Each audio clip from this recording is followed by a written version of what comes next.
Say it. Freedom! Rider in the night. Are you coming with us or going down without a fight? Fight! Once more. And freedom! Rider in the night. Are you coming with us or going down without a fight? Which one do you think Paul Revere did? He stood up and fight.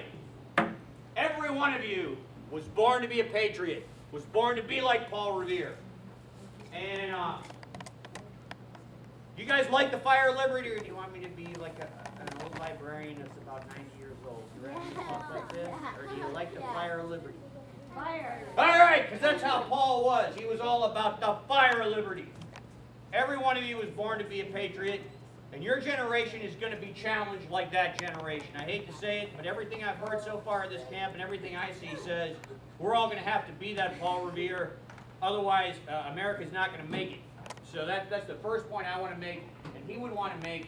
And all those kids in those days, they helped out in a lot of ways. They were couriers during the battles. Kids your age, 10, younger, running around and running couriers in between the battle lines. And can you imagine that?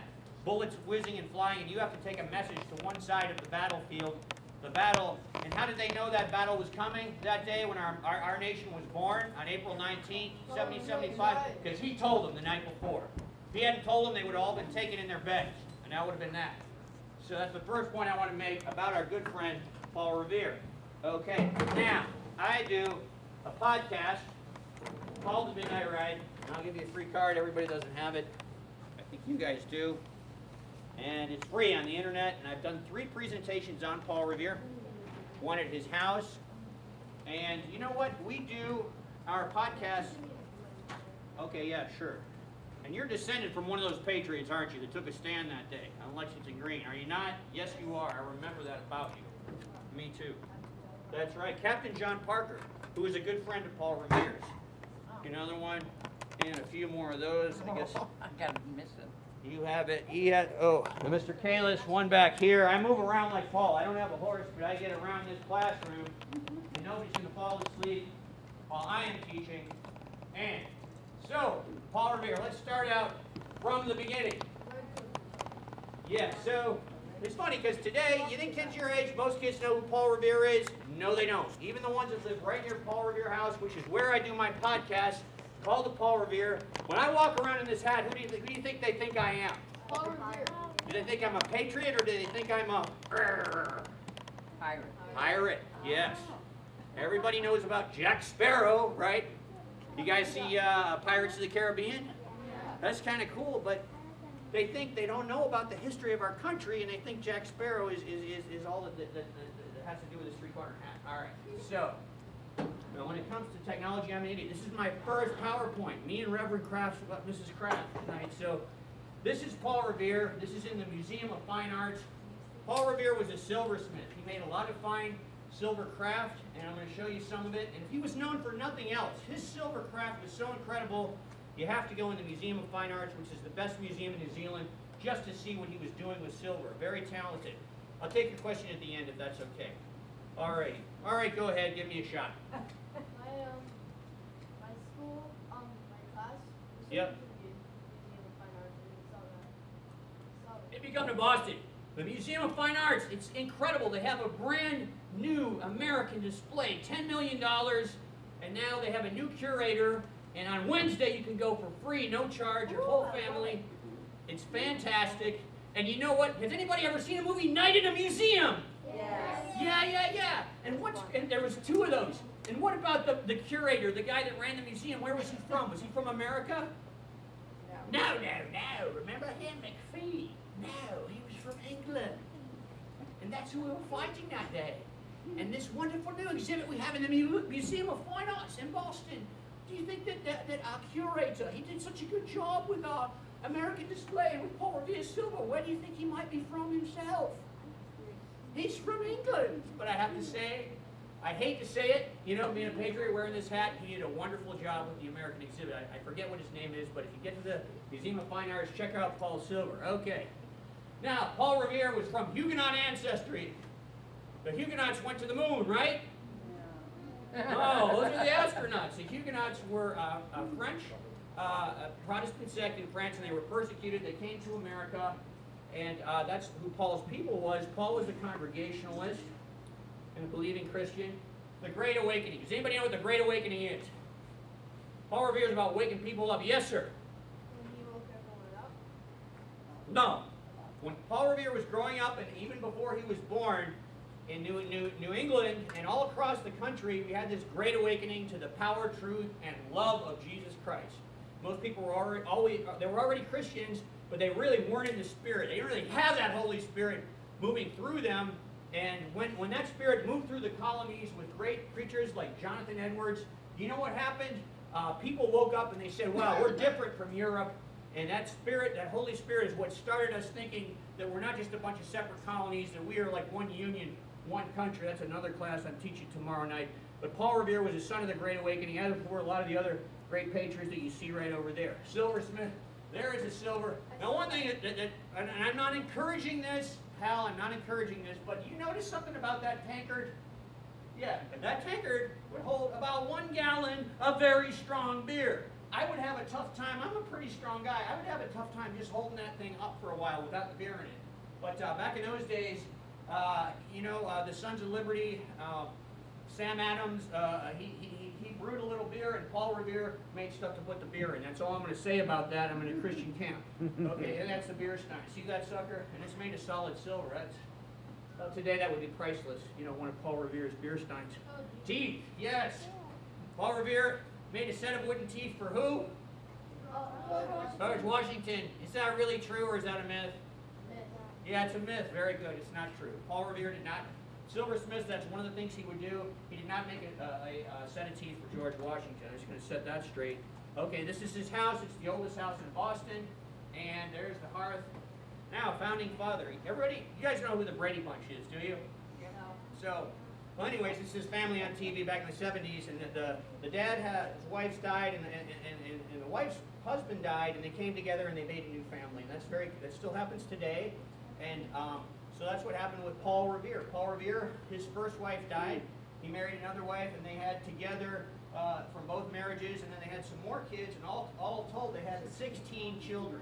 Wow. Total living in that house. So it's kind of a big house, but they had a lot of kids, and that was very common in those days. Yes, sir. Most of them died, though. No, most of them did not die. A lot of them did, but not most of them of Revere's children lived. But a lot of, you're right, back in those days, a lot of women would die giving children, a lot of children. If you go to those old graveyards, you'll see these little graves, and they're about that big, and it just breaks your heart. It just kind of shows, we didn't have the medical technology. So this is the Boston Massacre. The British, 1770, they fired on, and these guys were taunting them with snowballs. Maybe the snowballs had rocks in them. Not a good idea. And so all the British were acquitted, and they had a good lawyer. They had John Adams as their lawyer, who was our second president later on. Now, this is a lithograph, and it enraged the population. They call that propaganda, Mostly propaganda is bad, but sometimes when you put out a press piece like this, and it arouses people's feelings, and this is a lithograph, and guess who did this lithograph? Paul Revere, very talented. So when you see this, he just did so many things. I'm going to try to cover a lot in a short time. Boston Tea Party, you guys are going to learn about that. Yes, what happened? In the year of 1773, they dumped a lot of very strong tea. How much tea did they dump? All of it. They dumped 90,000 pounds of tea. You could hardly fit it all in this room if you put it in bales. And so, I guess they can still find, traces if they analyze the water, the clumps of tea that are still down there. But 90,000 tea, so that made all those fish very nervous because a lot of caffeine. And you know what? You know who else it made nervous back over in England? King George. Yeah. Whoa. They said, you know what? And it wasn't mostly I think it's about the taxes. Actually, the tea with the taxes was actually cheaper than the American tea. So it wasn't about the taxes. That's what people, you might even hear that tomorrow, there was a tax. We weren't upset about the tax. We were upset because the East India Tea Company had a monopoly on the tea, and because of unfair trade, we couldn't compete. Tea traders like John Hancock that owned some ships, he could not compete. It's sort of like China, right now there's an unfair trade situation with China, and that's why we have to buy a lot of clothes and stuff from China. Unfair trade. It was unfair trade back then. The British Crown granted monopoly to the East India Company, and they said to heck with that, and we're not going to drink your tea anymore. Now most Americans drink coffee if they're patriotic. What's a monopoly? Yeah. What's a monopoly? A monopoly means one business gets to control the whole trade, and nobody else gets to compete. In America, we believe in free enterprise and competition, and they had outlawed it pretty much with that tax. So British occupied Boston. There they are, the redcoats. They were also called lobsterbacks. They look like a cooked lobster. Actually, if you pick up a lobster when you pick it up out of the water, is it red? No. What color is it? Brown or black. Brown, yeah. And then it turns red when? When you cook it. That's right. How do you cook it? How's the best way to cook it? Boil it. You boil it. Is that the best way? Who's really from New England knows how to cook it all through and through evenly? You steam it. Very good. Steam a lobster. Absolutely. And down there, Durgan Park, that's sometimes where we go after we have our rallies at Faneuil Hall. Committees of Correspondence and Safety. That's Dr. Joseph Warren. And so he was in charge when the British tyranny started coming in, like the monopolies and closing the port of Boston. All the patriots like us, we had to get together. We had to decide what we're going to do about it. Are we just going to take this? No. And so we were corresponding, and we were corresponding not only with people from our colony, but up here in New Hampshire, down in Virginia, and they did that by horseback. And so Paul Revere became a courier rider, writing the messages back and forth to the committees of correspondence. And these people later met at Carpenter's Hall in 1774, and then they later became the they signed a very important document. They became the, just the children please, who knows it? What did they sign later? What? The Declaration of Independence, thank you. But first they were members of committees of correspondence and safety. Okay, very good. This is advanced stuff. You get a lot more of it later. All right, this is what bothers me. No, I'm not him. I'm walking by Paul Revere's house. I'm going to do my podcast so you guys can hear another podcast. The little kid goes, Mommy, I look like a pirate. No, not Jack Sparrow. Yes, Paul Revere. I was literally walking to my podcast by this statue, and a little kid goes, look at the pirate, to me. And I look at the statue, I was like, how come that pirate's riding a horse? Shouldn't he be on a ship? They didn't understand what I was talking about. They thought that's who I was trying to be. Anyway, my hat looks better than his, I think. Who thinks my hat looks better? Who doesn't? Who doesn't? Who's going to fail this class? Who likes the pirate? Just kidding. Okay. There we go. And there is a statue of Paul. That's the Old North Church. So, Joseph Warren, the Dr. Warren, he knows the British are coming out. And there were several things going on. Right up here in New Hampshire, we knew a fight was coming. And my Daniel Moore, they never came up here. These Scots-Irishmen, they don't fight it, man. They didn't mess. The British did not mess with New Hampshire. No, I'm not going to take your question. Hear me out first. Okay, so we knew we needed some guns. Guns are not only firearms, they're what? A gun is a piece of artillery, a field piece, a big cannon, right? So the New Hampshire boys went and they got the guns at the fort of William and Mary in Portsmouth. You know, the nice field trip some other year. And they had the guns and they brought them down to Massachusetts where they knew the fight was going to be. So the British were coming out to do two things. They were going to take the guns, number one, and number two, they were going to arrest two very important patriots. Two guys, if they can arrest these guys, game over, no more revolution. Who knows who those two guys were? John Adams and Sam Adams. Nope. Yeah, one of them. Yep. Paul Revere. No, Paul Revere was warning these guys. He wasn't one of them. Sam Adams and... Paul Revere. No, George Washington. No, this guy signed... Okay, he said this guy... Adams. This guy signed his name nice and big. John Hancock. John Hancock, that's right. Why did he not sign his name so big? So King George could see without his spectacles. Without his spectacles. Yeah, he wanted like, you know what? I'm not ashamed of this. We're going to have our own country. Thomas Paine, who was from England, he said, you know what? To heck with their taxes. You know what? Why do you want to be part of a parliament? Why do you want representation in a parliament? All they're going to do is vote you down. You're never going to get your way there.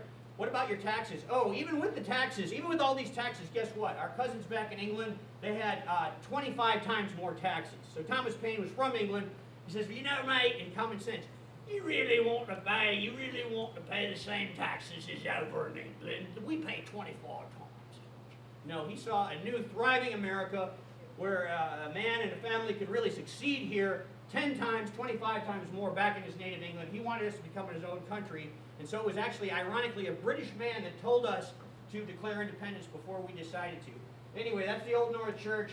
And they hang, it was one up by land or two up by sea, which means they were coming across by ship. Which was it?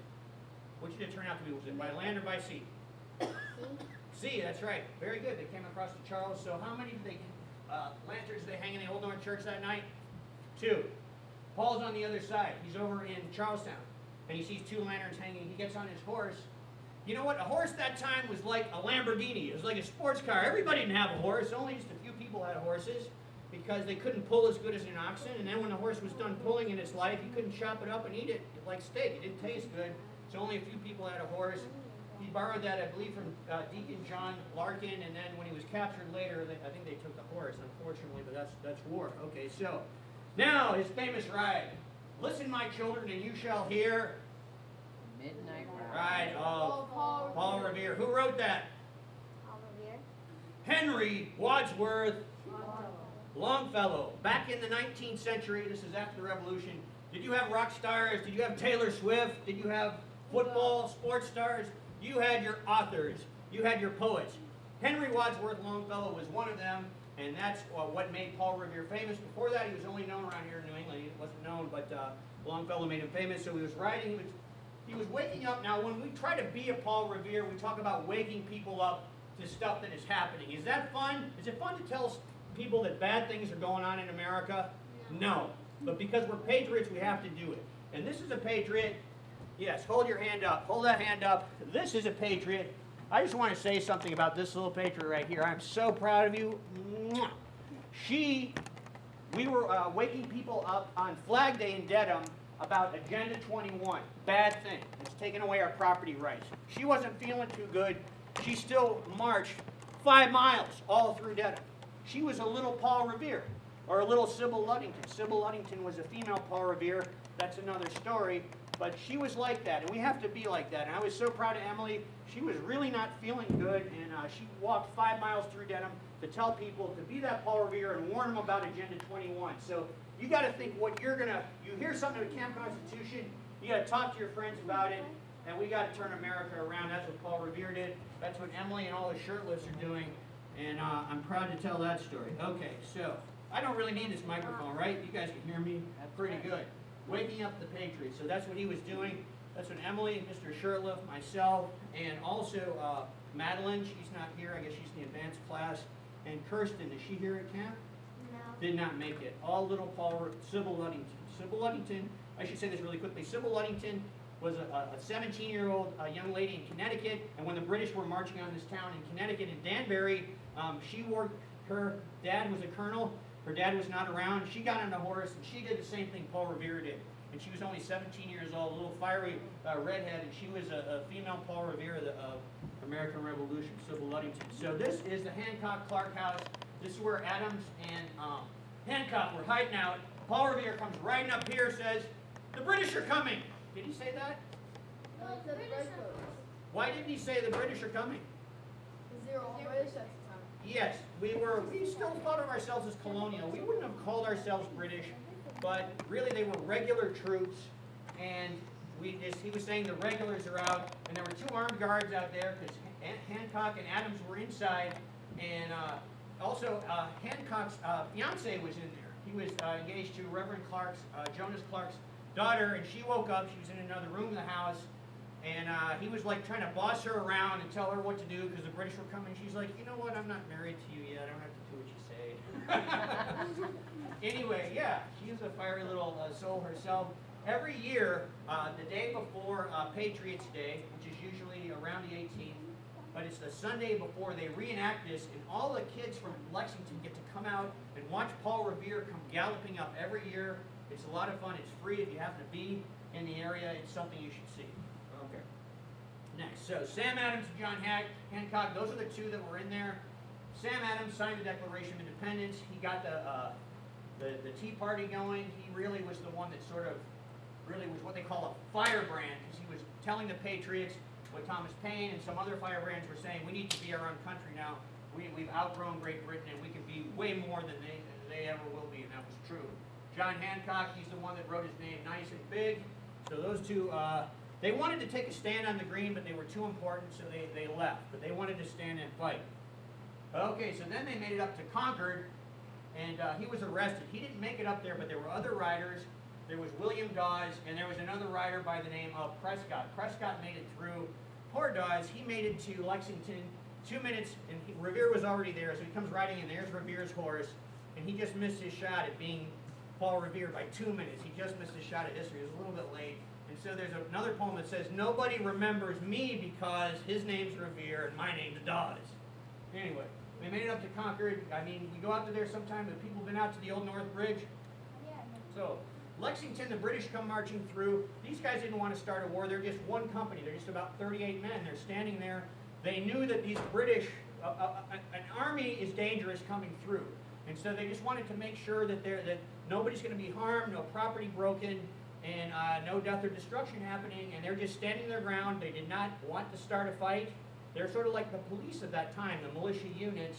This tradition had gone back 150 years in New England. Dan McGonigal, probably advanced class, but if you want to talk to Dan, he just wrote a book, excellent book on that. So, but that's what they were doing. And then, but then the British came, and there was a whole army of them, a whole regiment, hundreds. And they told them to drop their arms, and they did not. They did not drop their arms. And that's one thing in America, we believe in the right to keep and bear arms.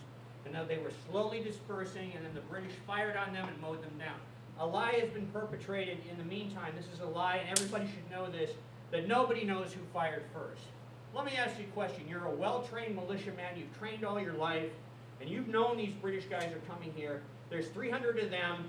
There's 30 of you, all right? And your captain says we're going to slowly disperse. Do you at that time fire into that army? No. That made any sense, okay? Pastor Lear will tell you that too. Pastor Garrett Lear was descended from a man that fought that day. And this guy was, every town elected their militia captains. And this young man is fortunate. You are descended from John Parker, who was the captain of the Lexington militia. And he was the one, your guy was the one that said to slowly disperse.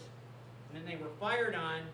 And then after the British mowed through Lexington, they went out, and all of these different companies, like 38 men, they bunched together. They started to form an army. And at this bridge, we started to push them back. I had an ancestor by the name of Wright who hit them at a place called the Bloody Angle, where we visited a few years ago, Hartwell Tavern, and they got revenge for what they did in Lexington. We drove them back to Boston. We whipped them good, and then they learned their lesson. They never came back out and bothered us. Okay. And that's the Battle of Lexington. So John Parker, probably one of those guys would be your ancestor, a real hero. And John Parker's gun is in the Senate chamber of the Massachusetts State House.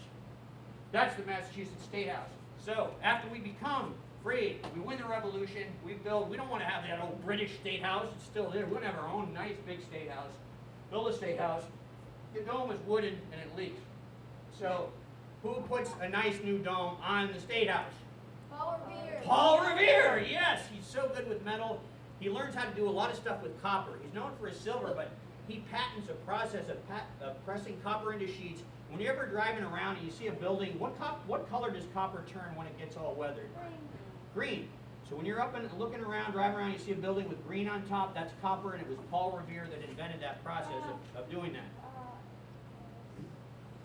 In New York, the Statue of Liberty, she's made of copper. She's made it, yes, she is. She's, or bronze or one of those, yes, but that sheeting process Paul Revere helped to develop. He also did all the metal work and the sheathing on the USS Constitution. That was the War of 1812, our second War of Independence. Yes, sir?